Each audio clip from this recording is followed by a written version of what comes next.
ನಮಸ್ಕಾರ ಸ್ನೇಹಿತರೆ. ಸಾಕ್ಷಾತ್ ದೇವರೇ ನಮ್ ಜೊತೆಗಿರ್ಬೇಕಾದ್ರೆ ನಮ್ಮಲ್ಲಿರ್ಬೇಕಾದ ಆ ಒಂದು ಮುಖ್ಯ ಗುಣ ಯಾವುದು ಗೊತ್ತಾ? ಅದನ್ನೇ ತ್ರಿಪದಿ ಚಕ್ರವರ್ತಿ ಸರ್ವಜ್ಞರು ತಮ್ಮ ವಚನದಲ್ಲಿ ಸುಂದರವಾಗಿ ಹೇಳಿದ್ದಾರೆ.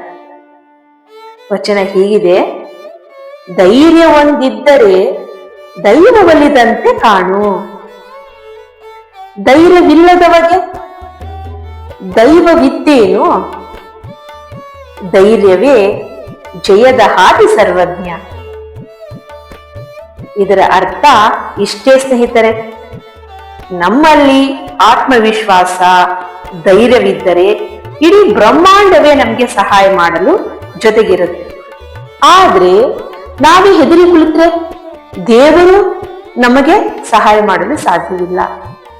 ಇಂದಿನ ಸ್ಪರ್ಧಾತ್ಮಕ ಜಗತ್ತಿನಲ್ಲಿ ಪರೀಕ್ಷೆ ಇರ್ಬೋದು, ಉದ್ಯೋಗ ಇರ್ಬೋದು, ಅಥವಾ ಜೀವನದ ಯಾವುದೇ ಹಂತದಲ್ಲಿ ಇರ್ಬೋದು, ಗೆಲುವಿನ ಮೊದಲ ಹೆಜ್ಜೆಯೇ ಧೈರ್ಯ. ಆದ್ದರಿಂದ ಯಾವುದೇ ಕಷ್ಟ ಬಂದ್ರೂ ಧೈರ್ಯ ಕಳೆದುಕೊಳ್ಬೇಡಿ.